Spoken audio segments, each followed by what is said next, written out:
Alright, yeah, and welcome to a new series on the channel. So, this time we're going to be playing Slay the Spire, and if you're into card games, and specifically kind of the drafting side to them, then you're really going to like this game. So this is a roguelike deck building, dungeon crawling kind of game. It's really cool.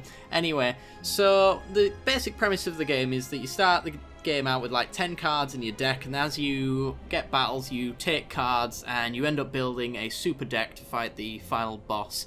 So for the purposes of this series, because I have a pretty unhealthy obsession with this game at the moment, it's so good, for the purposes of the series I've actually reset all of my saves. So for the time being we only have one character ready to play. There is another character over here which I'll let you discover it on your own. I'm going to kind of I'm going to keep the later half of the game a little bit secret and just explain it as we go along, so I think it's just a little bit simpler if I start over again. So there's another character here. This one's not currently available because it is in early access, but I don't expect it to be too long until it appears.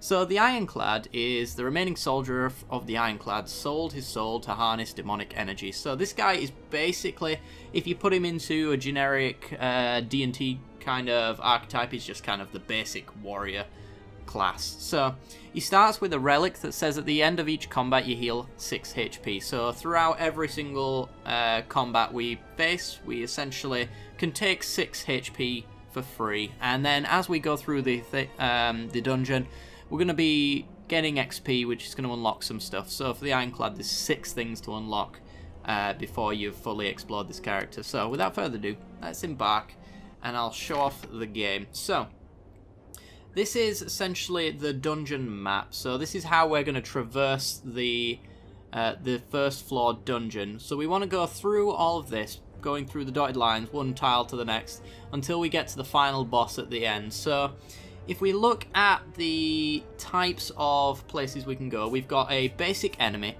If you beat a basic enemy, you usually get gold and a card. The question marks give you a storyline kind of optional choice, similar to FTL in that sense. These can be either good, bad, really good, or really bad. We then have the merchants up here as well, so we can spend our gold to buy trinkets and other cards. These campfires here, we get to either upgrade our cards or heal our HP, and then we've got the elites. That's the basic premise of it, and we've also got, of course, treasures which can contain all sorts of things. So I'm going to look at how I want to traverse this. So what you want to do as a rule of thumb, if you're not starting out anyway, you want to try and get as many elites as possible, because elites drop trinkets instead of cards. One of the finer things about this game is to make sure that you don't increase your deck size. Speaking of the deck, this is our deck as we start out. So we've got we start with 3 energy, so this is the energy here. This is the name of the card, which actually is kind of specific. The type of the card, so you get attack, skill, status, curse and power, things like that. They all have their own different synergies and effects as well. So we have basic strikes and basic defense, and then we have a special card over here called Bash. This takes 2 energy. It pretty much is an attack, but it implies vulnerable, and we'll show you how relevant that is soon. So I'm going to line up so that we get some elites. So I want to be on this path. It looks like I can go any route to get there, so I guess I'm going to go through the shop. I'm going to take this path here because it's a mixture of fights and question marks. Give you a good idea of the style. So, defeat enemies by playing cards from your hand. Cards that require energy to play. This is the energy here. Once you're out, you end your turn, essentially. At the start of each of your turn, you draw new cards and your energy is replenished. So if you want to play defensive cards, you get block here. So block essentially absorbs the damage that our enemies are going to hit us with, but it wears off at the end of every single turn. So you only have to produce as much block as they are attacking. You don't have to do an excess if you don't want to. This is the basic structure of the enemies as well. So at the top of the enemy it shows their intent. So in this particular case, this enemy intends on hitting us for 10. So we want to block for 10, essentially. Most of the time anyway, but as I mentioned, we've got Burning Blood, so we can take up to 6 with no penalty whatsoever. So let's get into it, shall we? So we're up against the Cultist. The Cultist has got 51 health, and his intent is to use a buff. So we know that he's not going to hit us, so we don't have to use any of these defends. We've got 3 energy here, and each of these cards takes 1 energy. So it's a pretty simple turn.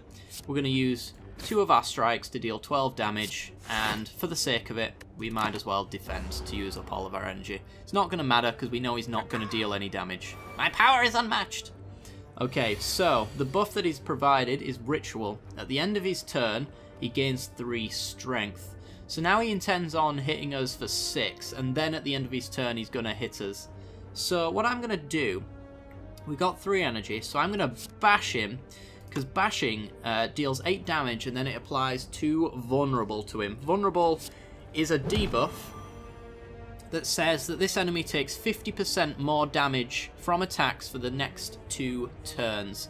So as I end my turn, this ticks down, so he's only going to be vulnerable from the attacks on the next turn.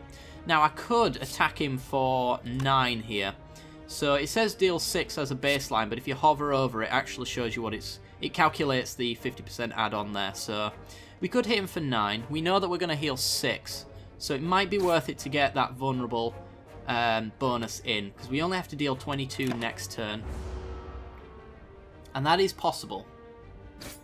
Okay, so we take 6. He gains strength. We have no more cards. So once this is our draw pile here, and once everything is in our discard pile, we shuffle the discard pile back into our draw pile, and then we draw our cards again. We draw 5 cards by default.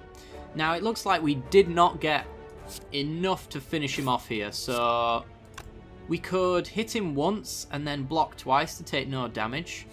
I'm up for that, because you can look at your deck as well and you can find out what you're going to get. So we only need, if I block twice here, we only need 2 strikes, and we can see that the chances of getting that are very high. In fact, they're guaranteed. So we're just going to block all the damage and pass the turn. He's going to hit us for 9, but it's not going to get through our armor. Okay, so he's no longer vulnerable, so we need to do 13 damage to him. Now I can do 8, sorry, and apply vulnerable, which means that these do 9, which I'm going to do. There we go. And now that's over, we gain 6 because of our trinket up here, so we're back to full health. And as part of our loot, we get 11 gold, and we get to add a card to our deck. So what card? You get to pick one of these 3 cards to add to your deck. You can also skip to not add it as well. How do I want to play this run? I'm not quite sure. I think we'll try it simple. We could do the weak. I don't like the weak synergies in the Ironclad, but I do like Cleave. So Cleave says 7 damage to all enemies, so this is 7 damage to everyone on the other side. However, it does apply the vulnerable and any strength that we may have, so Cleave is kind of a good card. We're going to take it. So now our deck is 11 cards deep. Essentially what we want to do is balance the blocks with the attacks as well, so if we do need to block, we can guarantee that we draw them, or near guarantee as much as variance allows. Okay, so we're going to go to a question mark area, and we get the wing statue. Among the stones and boulders, you notice an intricate, large blue statue resembling a wing. You find gold spilling out from its cracks. Maybe there's something more inside. So we can remove a card from our deck and lose 7 HP. We could do that. So removing a card from your deck is quite good, because you want to keep your deck thin. By the 3rd floor, this deck is going to be near 30 cards. You don't want it to be too thick unless you've got a lot of cantrips and card draw and stuff like that. So I'm going to lose 7 HP, knowing that I'll gain 6 back from the next combat, just so I can remove a card from our deck. Someone once told you of a cult that worshipped a giant bird. As you kneel in prayer, you begin to feel lightheaded. You wake up sometime later feeling strangely fleet of foot. So what I like to do is favour card removal quite a lot of the time. So I feel like we're going for a strength build here. That being said, if I want to maintain the basic balance of our deck, the idea would be to do a strike. So Cleave is a strictly better strike, essentially. It's going to deal 7 damage to all enemies, as opposed to strike, which does 6. So I could get rid of a strike here, and I think I will. Okay. So now we're back down to 10 cards, which is real good. If we fight this guy again, he's going to offer us another card. Whether we take it or not is another question. Okay. 2 defends and 3 strikes. Our enemy is going to hit us for 11, so we could do a defend, strike. We take 1 damage and hit him for 6. Don't mind doing that. We could also strike, take 11. Or strike, defend. I think we might as well maintain our life total a little bit. I'm waiting for the bash that makes him vulnerable before I commit to like heavy attack turns. So he hits us for 11. 10 armor blocks all but 1 of it. And there's the bash. So we know he's going to hit us for 7. So we could bash, hit him for 8 and apply vulnerable. Our opponent's going to hit us for 7, so what do we want to do here? We could block 5 of it and take 2, or we could hit him for just a little over 7. It would be 10, I think, we could hit him for. The longer we let this guy go, the more likely he is to buff himself and shield himself as well, so I'm going to take that 7. I'm going to hit him for 10. Make the most of the vulnerable while we've got it, and knowing full well that we're going to be able to gain life, it's not too bad. It's going to hit us for another 11. And he's got 5 shield this time. So if we did go for a strike, we would hit 5 of his armor, and then the rest would go out of his life. Oops, I did not mean to do that. Well, I've done it now. So I think... I think I'm going to strike him and block. We block a little bit of the damage, but I make sure that we kill him next turn. Because if we look at our deck, yet again, every single one of these cards, except for a strike specifically, on its own, is going to kill him anyway. So take a little bit of damage. It's alright in these early rounds to do this. Your life total is a resource, like in Magic. So we'll just hit him and he's dead. We go back up to 65. So we can take 11 gold, and we could add a card to our deck. So, Perfected Strike deals 6 damage, but deals an additional +2 for all cards containing strike. So, from my understanding, it contains the word strike. So, Perfected Strike has strike in it, so it would count all of the other cards with Perfected Strike. That's kind of a cool card. Battle Trance to draw 3 cards for free, but you can't draw any additional cards this turn. It's really good for if you have a flooded deck a little bit, so you can draw a little bit further into it. You may notice that there is a different colour banner here as well. This is a rarity, so this is common, uncommon, and then there's gold, which is rare. And then you've got colourless cards as well. Which one do I want to take? I guess we could take Battle Trance. It would make sure that we hit what we need. Yeah, let's do that. Okay, so we have the option of 3 things. We could go for a fight. We could go for an unknown, which could be a fight, could be a treasure chest, could be an elite, could be an event. We could go to the shop. We only have 121 gold, so that's only going to allow us to remove a card if we want to, or buy some really common cards. So I'm going to opt out of the shop. As I said earlier, we want to make sure that we fight as many elites on this floor as possible. So there's one there, and there's one there. So I can go any route on here. I could even go this way as well. The question is, what's my life going to be when I get to an elite? Because these can be quite hard. And it's going to be a while before we get to the next fire. I suppose if this goes horribly wrong, we can go down this path instead, because there's a campfire there. So I'm going to go the question mark route, so we take less damage. Well, we find a fight anyway. So this is a slaver. He intends to hit us for 7, and he's going to apply a negative effect on us. So similar to vulnerable, he's going to apply something similar to us. So I think I'm just going to bash him, apply vulnerable of my own, block 5 of his 7. No matter how much damage you block, that negative effect is always going to be applied to you. something to be aware of.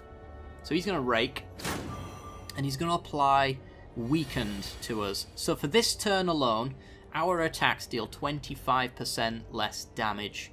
Now he's planning on doing what looks to be the exact same attack. So we have vulnerable to make good use of. His vulnerable almost counters our weakened. So we get to deal baseline attacks essentially this turn. I feel like he's going to apply weakened again, so we could block 5 of it. We could block it all technically, so it's whether or not we want to. Yeah, let's block it all. Let's be a little bit conservative with our life total. As long as he doesn't deal damage to us ever, then there's no way we don't come out of this quite well.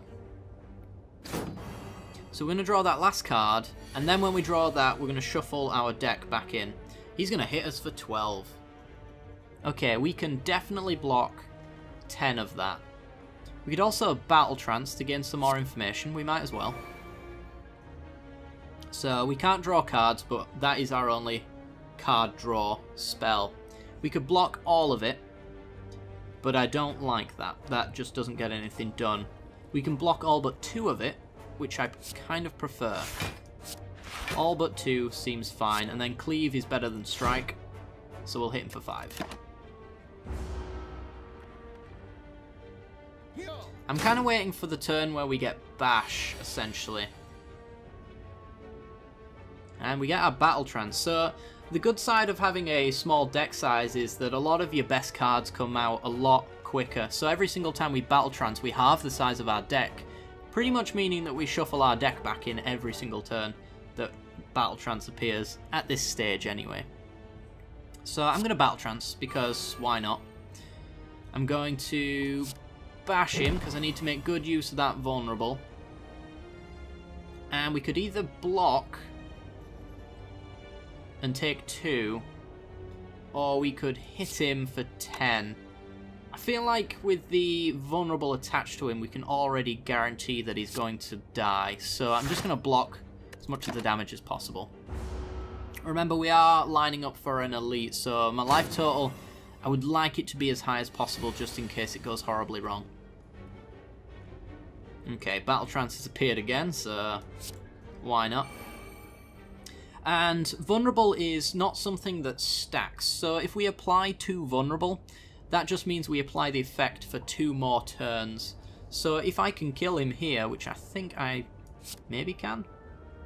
7 plus 6, 13. Yeah. So we can kill him here. So we don't even have to take the 12 he was going to hit us for. We gain 6 back up to 65, gain a little bit of gold, and a new card. Ooh.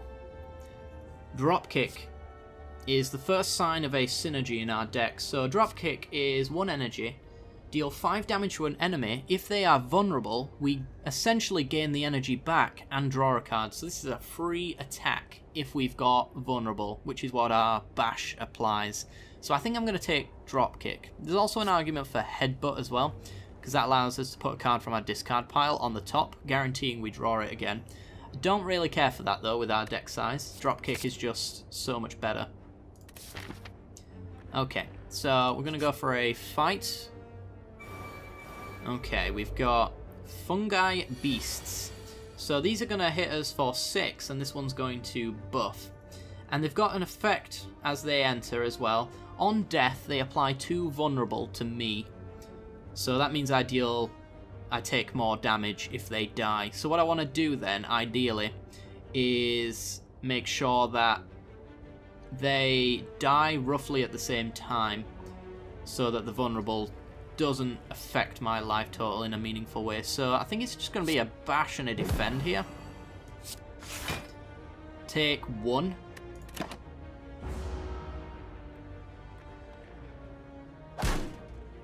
Okay, so it's possible that we can kill this guy next turn.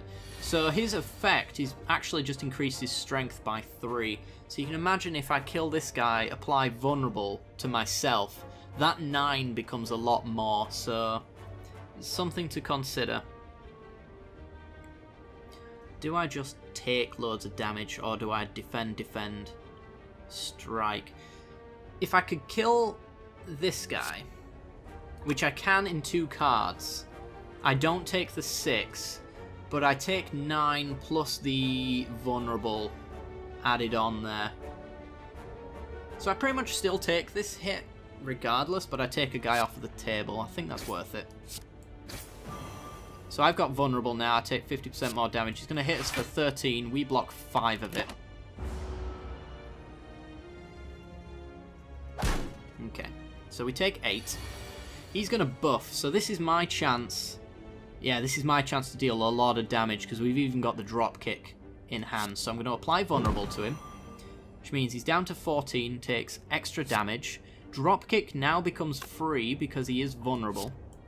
So we hit him for 7 and draw a card, and then with our final energy we strike him down and become more powerful than you can possibly imagine. We're back up to 62. So we get gold. We also get a potion as well, so we get an elixir. Potions go up here. They're one-time use things. We can only have 3 of them.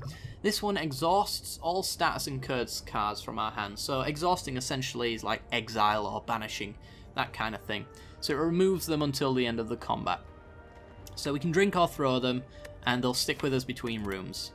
In this hand, I like Twin Strike. Dealing 5 damage twice is quite cool. We kind of have a an AoE kind of effect going on here. So you may notice that vulnerable, when we trigger that, the 7 damage gets added. So you can imagine when 7 damage gets added, if every enemy was vulnerable, this would be dealing, what, 10 damage to all enemies with vulnerable. So in the similar vein, Twin Strike, this gets a strength up, so this deals a fair bit extra. So this deals like 7 damage twice instead. So the more vulnerable they are and the more they hit, the better it works out for us. It's also True Grit to exhaust a random card. I don't like that. I think I'm going to go Twin Strike. Okay, let's go fight the elite then. I feel like we are at a life total that works. So this is the Lagavulin. So this guy, you want to kill him as quickly as possible because he gets out of hand quite fast. So he's got Metallicize added to his effects, so he gains 8 block at the end of every single turn. So every turn he gets 8 block. So what we want to do is, in this hand in particular, we could probably chain together quite a few hits. So we can bash him, take his armor off, apply vulnerable. So now dropkick is free. And we've woke him up. So he's stunned, so this turn he's going to do absolutely nothing. And there's nothing Battle Trance can hit, right? Oh no, it can hit Twin Strike and Cleave, which are better, so it's worth doing this. It didn't, but it was worth doing. Now we know that we're going to hit Twin Strike and Cleave, so they're going to deal extra damage next turn. So our opponent's just woke up, so he's not going to do anything to us, but now he's going to hit us for 18. I'm inclined to take as much of this hit as possible. We know we can block 5 of it anyway, so it's literally pretty easy. We're going to block 5 of that 18. We're going to hit him for 7 twice, making good use of the vulnerable, and then we're going to cleave, which is a strictly better strike in this particular instance. Hit him for 10. So he's down to 70. We're taking a fair hit though. 13 we just took there. And he's doing it again. Oh boy. Well, we have a similar turn to the first one. We can bash, drop kick, and then anything we want, so we could defend again. We do want to kill this guy as quickly as possible, because I know that of an attack that you just really don't want him using on you. So we'll drop kick. But I also don't want to take 18, so I'm slightly inclined to defend a little bit of the damage while we can. Yeah, let's block at least a little bit of it. I wouldn't say we're in a great position right now. There is an RNG element to the game, just the same as drafting in Magic would have anyway. So now he's going to do a strategic attack. He's going to inflict a powerful negative effect on us. I know what that attack is, and it's horrible. So, nice. Using that, we've actually managed to get a free attack. Because he's vulnerable, the dropkick is a free card, which means we can hit him with Cleave, Strike, and another Strike, taking him down to 20. Is it possible we kill him next turn? I think it is. But I'm not taking into account Siphon Soul. So Siphon Soul has just decreased our block and our attack by 1 permanently for the rest of this battle. So that's something to keep in mind. So we can hit him for 7, which takes him to 13, and then this is going to deal... Is that enough? I'm not quite sure. Still going to bash. It's 12. Yeah. I was a little worried that'd be the case. But he's reduced our dexterity, so now our defense only block for 4 instead of 5. We are almost exclusively drawing strikes next turn, so I'm just going to block. Take 14, which is really horrible. We might have to stop at a campfire to get our health back. Okay, killing him here is very important, and it looks like it's very easy to do. Dropkick is a free attack, and then 12 damage there. Okay, we're up to 28. For defeating an elite, we're guaranteed a relic. So Darkstone Periapt says whenever you obtain a curse, which is a card type, you increase your max HP by 6. It's not immediately useful to us, but we'll bear it in mind where curses are typically a negative thing for you to have in your deck. At least now we've buffered the negative with a positive. So they can be found throughout the Spire and grant unique bonuses and remain throughout your run. They can be found by defeating powerful foes or within chests. Okay, we also got Fire Potions, so we can deal 20 damage 1 time to anything. Ooh. Power cards. So we've got our new card type, Brutality. So this is a power, so it is a 1-time use that remains for the rest of combat. So as soon as we start a new combat, it appears back in our deck again, but as soon as we've used it once during the combat, it's gone for good.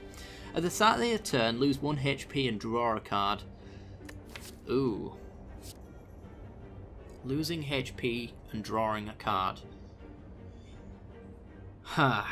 Well, we know that we've got Battle Trance in our deck that says that we can't draw additional cards this turn, so on turns where we use Battle Trance, Brutality only makes us lose HP.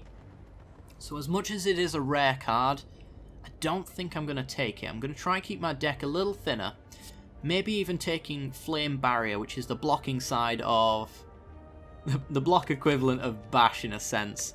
So it's going to take 2 energy to use, but you gain 12 block, which blocks most attacks, and whenever you're attacked, it deals 4 damage to the attacker.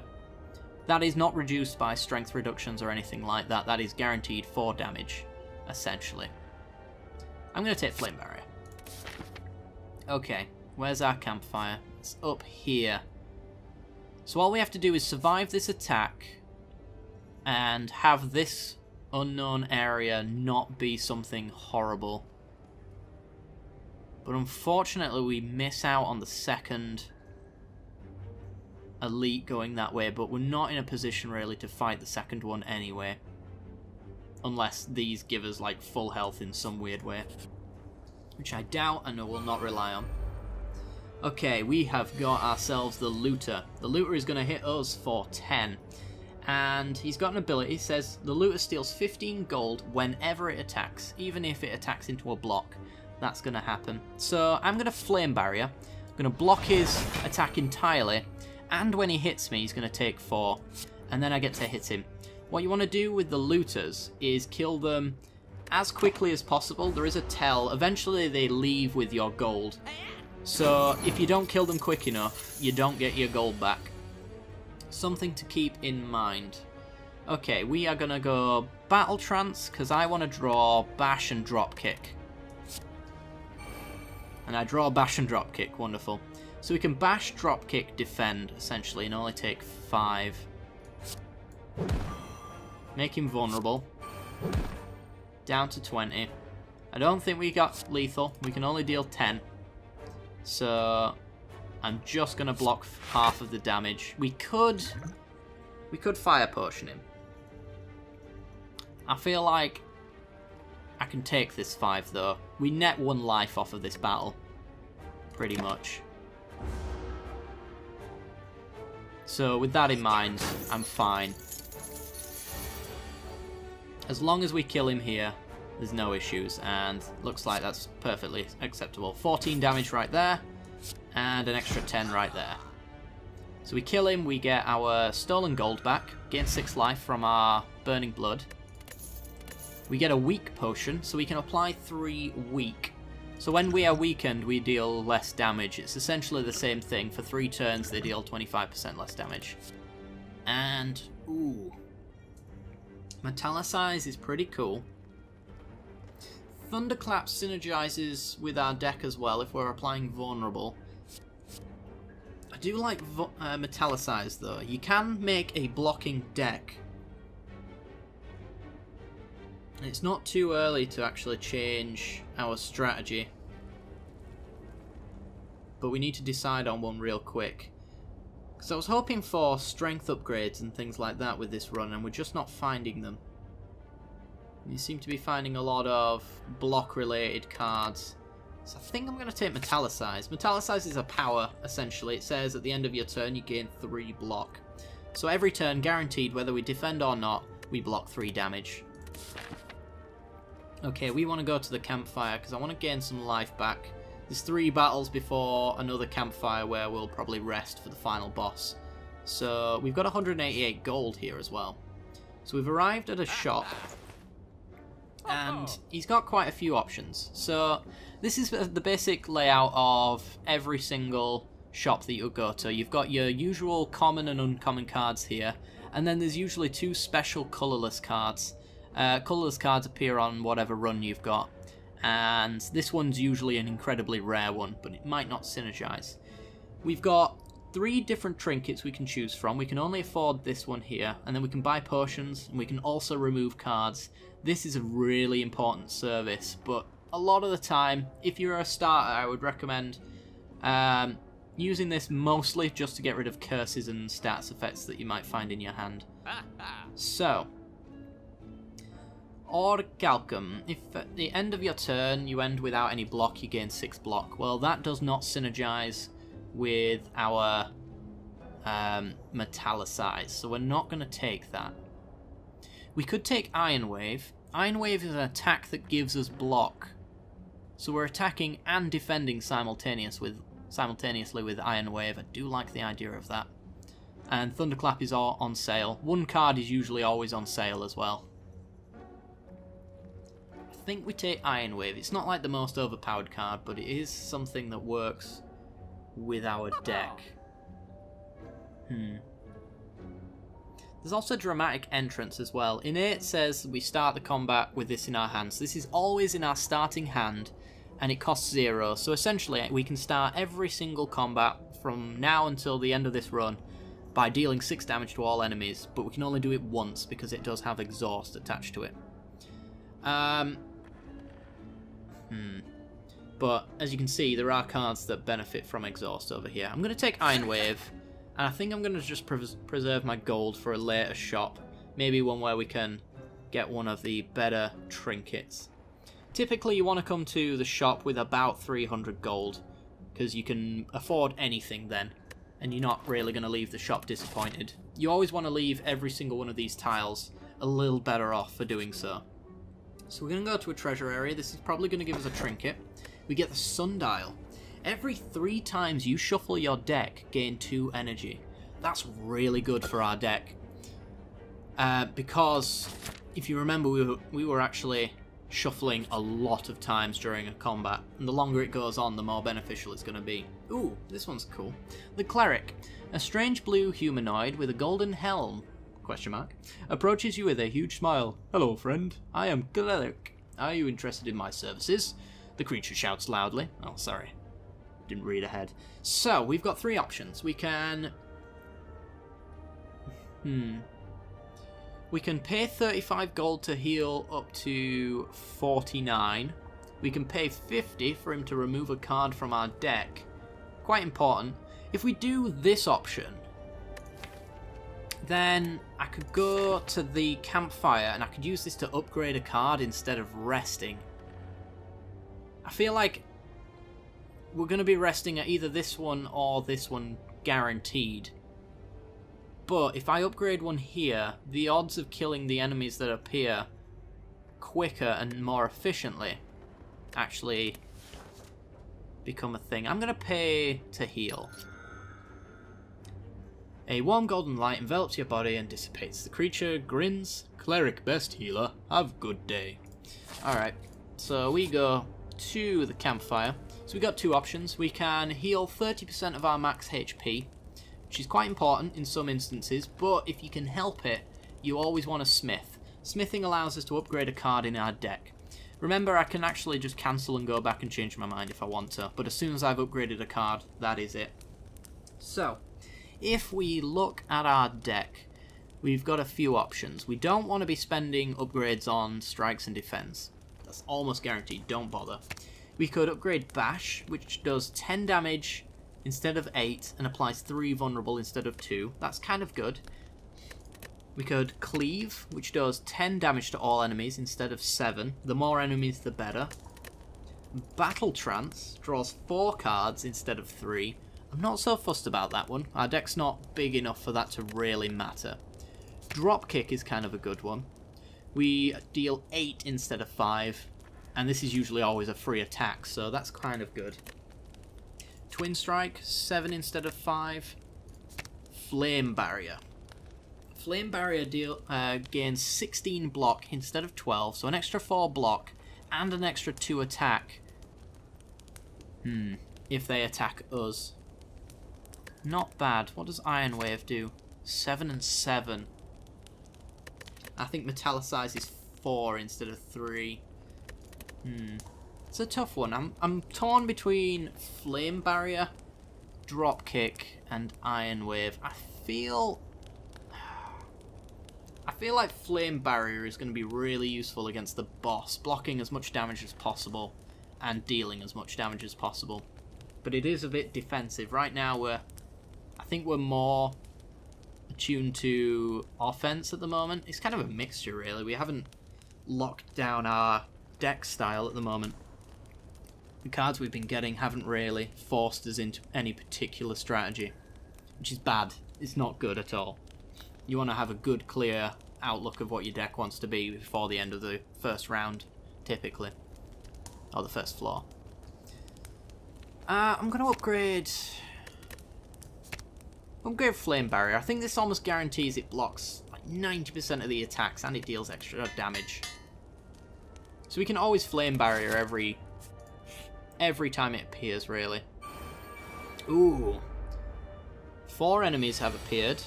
3 of them are going to deal 4 damage. You're going to apply a negative effect on me. And you're doing something unknown. Gremlin or Wizard. Now, I know what you're doing. And it is horrible. We don't want you to do it. So, we could kill you on the spot. These Mad Gremlins have got Angry ability as well. So whenever they take attack damage, they gain 1 strength. So if I hit them for damage using a card, so if I reacted, it wouldn't affect it. But if I hit them using a card, their strength goes up by 1. So this 4 becomes a little bit higher. Now it does look as though I'm going to be cleaving them all, at the very least. Iron Waving as a block, and then defending. It's pretty set in stone turn. It's just where I want to place. So yeah, 4. They're doing 5 instead of 4 now. It's where I want to place this Iron Wave. And I think I want to place it on the Gremlin Wizard. He's real bad. Yeah, so we're only going to take 4 this round by doing this. So hit him for 5. Gain 5 block, and then we'll gain 5 block. We can block 10 damage, but we're going to take the 4, essentially. And take a negative effect.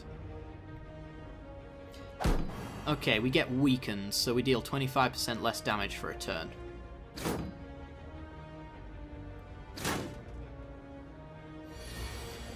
Alright, he's still doing nothing, but I know he's doing something. I know specifically what he's doing. So I'm going to Battle Trance. was kind of hoping for our drop bash there so that I could drop kick more efficiently.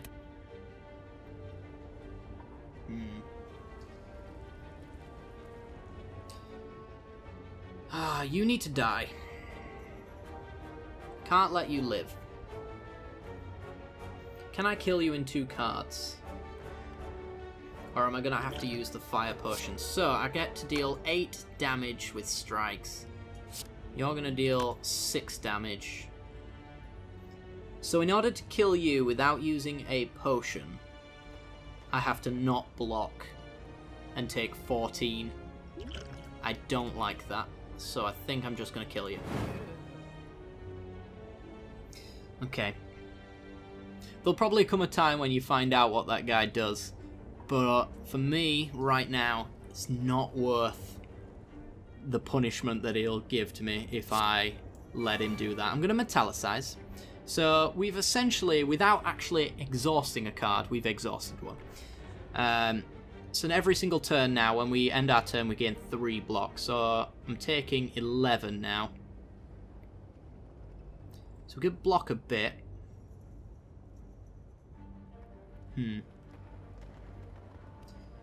So we decided we couldn't kill these guys, didn't we? That's 6. And 4. I can actually kill you. And then we take 7. And I don't take whatever negative effect this is, which is probably another weaken. Yeah, sure. I want to leave these guys until I can kill them in 1 turn, just because if I hit them slightly, they gain 1 strength. So we're taking 7. Could debuff them with a weak potion, but I don't feel it's worth it. I'm just going to apply this maybe to a boss or something like that. Flame Barrier is really good, but we've also got Bash in hand, and we can't do both. If I did this, they would take 6 each, and I would take no damage. And then there's a good chance we've got enough to kill both of them in the same turn. Yeah, sure. Let's do that. Gain 16 block. We gain a little bit more from the metallicize. We also have a free hit here, so 7 damage to all enemies. It's going to pump them up, but they're only going to deal 12. And we're blocking for 19. They take 6 upon hitting us, so we only have to deal 1 damage to each of them. And we've got the attack there. So, strike you, strike you. Just over half health. Not great. Bloodletting, gain an energy, lose 3 HP. Dual wield, create a copy of an attack or power in your hand. And hemokinesis, lose 3 HP, deal 14 damage.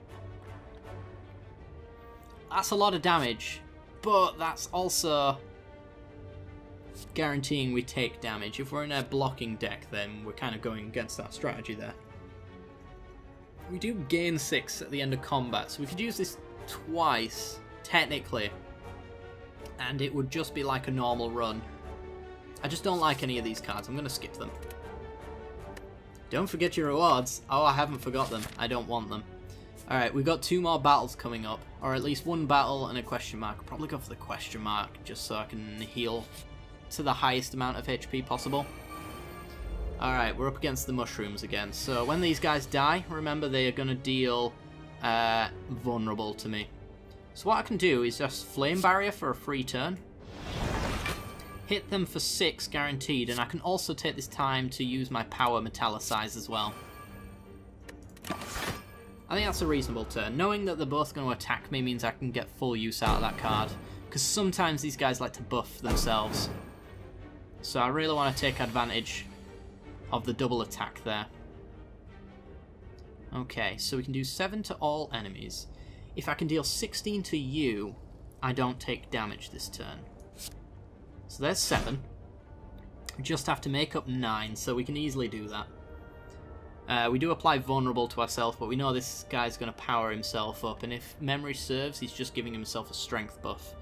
And we can block any strength, potentially also kill him at the same time. So, strike, strike. We take 2 vulnerable. But that's fine. Oh, it's 3 strength. Alright, so he hits for 13. Can we kill him this turn? I think we can. Alright, well, there's 10. And there's a strike. Not bad. Gain 6 up to 50. 10 gold. A swift potion. Allows us to draw 3 cards whenever we want. Alright. Demon form. I feel like that card's a little overrated. It takes up your entire turn. But every single turn we gain 2 strength. So every single one of our cards gets 2 damage more applied to it. Is this a demon form deck? I did say that we wanted strength ups as part of our deck. And with the sundial, every 3 shuffles we gain 2 energy. So that would give us a window to demon form and use defense and block and attacks and things like that. Yeah, let's do it. It's a rare card. It's hard to come by. So we'll do it. Right, question mark. See if we can get like a free heal so we can use the fire to upgrade. Huh, alright. So, shining light. You find a shimmering mass of light encompassing the center of the room. Its warm glow and enchanting patterns invite you in. So we can either enter, upgrade 2 random cards, and lose 16 HP, or we could just leave. We're going to get 30% of our HP back. We can apply Weaken to the boss. If he's got any horrible status deck affecting effects, then we've got the elixir. Let's do it. Just don't upgrade strikes and defense, please. Oh my god. As you walk through the light, you notice that the light is absorbed into you. It's scorching hot. However, the pain quickly recedes. You feel invigorated, as though you received a well-deserved slap. Feels like it. So we're down to 34. I'm going to rest here. At the end of the boss fight, we go back up to full HP for the next floor.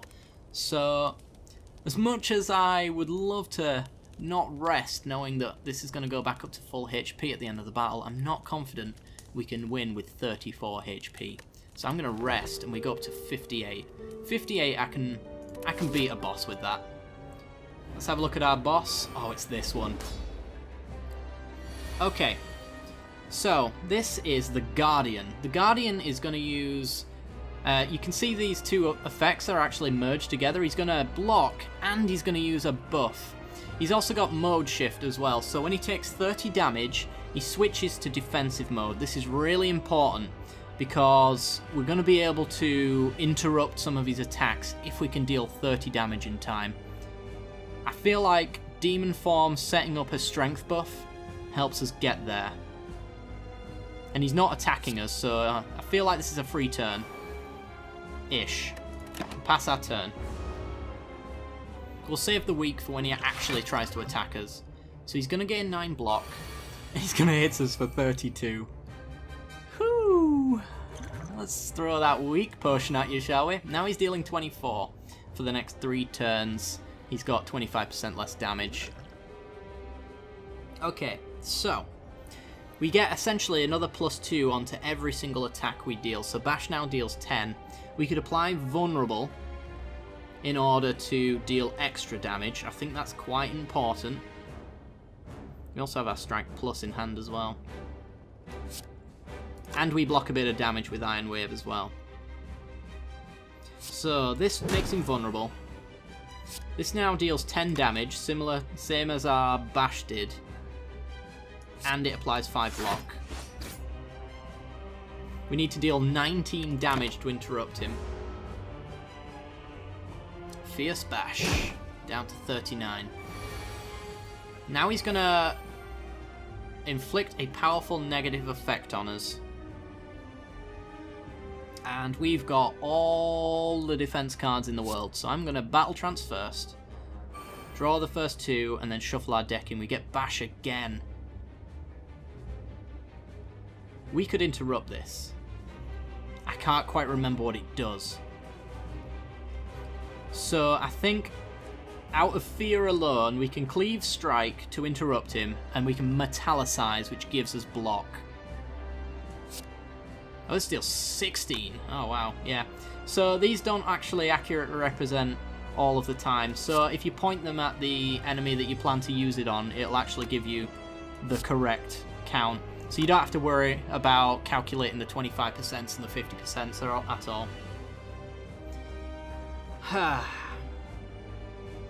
Well, I feel like applying extra vulnerable is quite important at the same time. Steals 18 of the 19 required. We don't get to metallicize. I think that's fine. Make him vulnerable. And then the biggest hitter is Cleave. 16 damage. Interrupts him. He goes into this mode now, and instead he's going to use a buff instead of a powerful negative effect. And he has 20 armor until the end of the turn, so we're not dealing any damage here. One more shuffle and we gain 2 extra energy, so we could empty our hand out the following turn. Because we are going to shuffle next turn, because we can't draw 5. So that's real good. This is a pretty good turn, however, the issue is he's now got this ability here called Sharp Hide. Whenever he plays an attack, we take 3 damage. So we need to be able to defend against his attack and the damage that we take from attacking him. I'm not sure how this stacks, whether or not we gain the 5 block first. I think that's the case. I think it's in the order that the card is stated, similar to Magic. Let's find out, shall we? So I feel like we're going to be attacking him regardless. Yes. So, yes, we gain the armor first, and then he hits us for 3 back. So we could defend up to 7 block. We take a little bit. But it is a little bit. I kind of really want to take his life down while he's not dealing much. So maybe it's actually worthwhile to just go Twin Strike Strike. We are +6 on our strength. Remember, we are gaining 2 strength every single turn. So the longer this game goes on, the more damage we're going to be dealing. So we're dealing 16 damage twice right now. 32 damage in a single 1 energy card. We can't really pass that up. I feel like we want to close this out as quick as possible. So we hit him for 32. He hits us back for 3. Or did he hit us for 6 because we attacked twice? I'm not sure on that one. We'd hit him for 18. We take 9. Or we could block 5 of his 6 and take 1. We're getting a big turn next turn, which includes Strike, Strike, Drop Kick, 2 other cards. I'm going to defend. We've got a big attack turn set up. We can even draw 3 to guarantee we get the bash if we want it. But we've already applied Vulnerable to him, so that's not really too important. Okay, so the weakness is worn off now. He's going to deal 8 damage twice. 16 damage total. That's a lot of damage. But we can empty out our hand. So, Dropkick is free. I feel like using the defend... If we got Flame Barrier though, that would be really good. Battle Trance almost guarantees the Flame Barrier as well. It's really good odds anyway that we get that. So what we draw off of it is a 2 in 11 chance that we get what we want off of Dropkick. We need to defend first, so we don't have to take the unnecessary Sharp Hide damage. And Dropkick him, hit him for 19 for free. We get Metallicize. So we can do everything in our hand. We've got 4 energy on this turn, so we can Metallicize, which gives us 3 energy at the end of our turn. We could Flame Barrier. This isn't affected by our strength though, that's the thing. This is a guaranteed 6 no matter what. This effect here, if we had dexterity increases, would change though. If we drew 3 cards, there's just a lot of blocking cards on there. Does it really matter that we block? We're taking a lot. We're going up to 5 block. And taking 11 in total.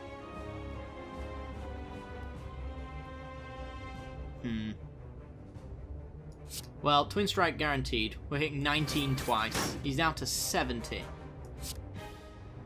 We can deal 50 to him now and take him to 20. I think that means we can kill him next turn, actually. I think we'd need potentially a really bad draw, like all defend cards, to maybe not be able to kill him next turn. So I'm going to take the damage, actually. Yeah, he's down to 24. We're taking 16. We're not. We're taking 13. Can we deal 24 to him right here? The answer is yes. There's 15. There's 16. Alright. Not too bad. Gain 6 life back. Very irrelevant, because now we start the new floor. We go back up to full HP. We got 105 gold for that, a strength potion, and we get a free boss card. So boss cards are always going to be golds. So, which of these synergizes well with our deck? I think it's Reaper. So Berserk, if your HP is below 50%, you gain energy. So we get an extra 1 point on top of our 3 if our HP is below 50. I mean, we're doing that quite a lot.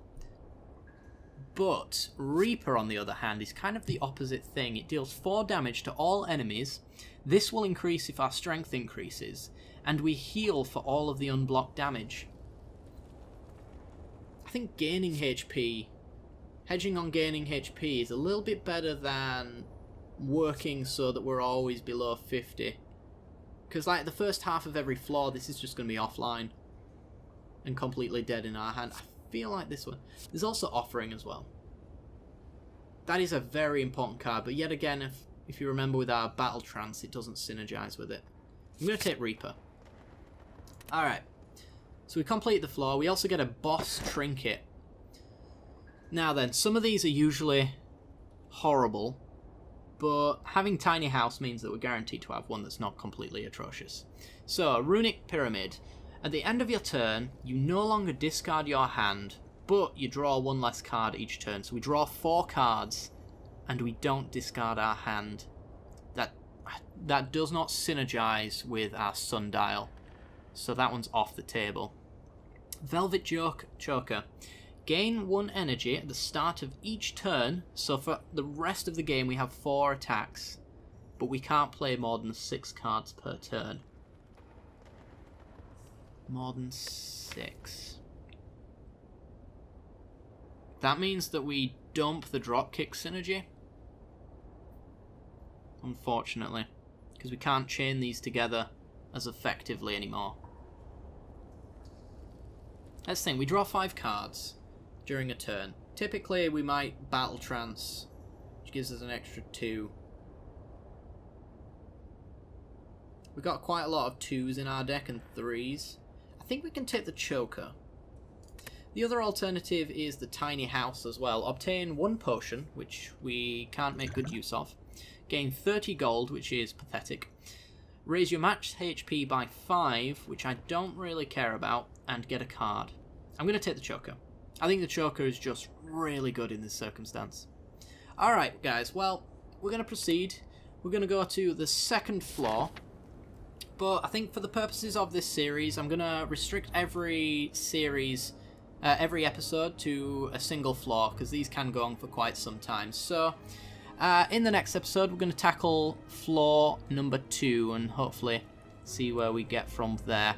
I do hope you guys have enjoyed the series, and it helps out a great deal if you like and subscribe, and even comment down below what you think of the game if you want to see more of this series. I really do hope you guys enjoy it, because I do want to make this maybe even a permanent addition to the channel.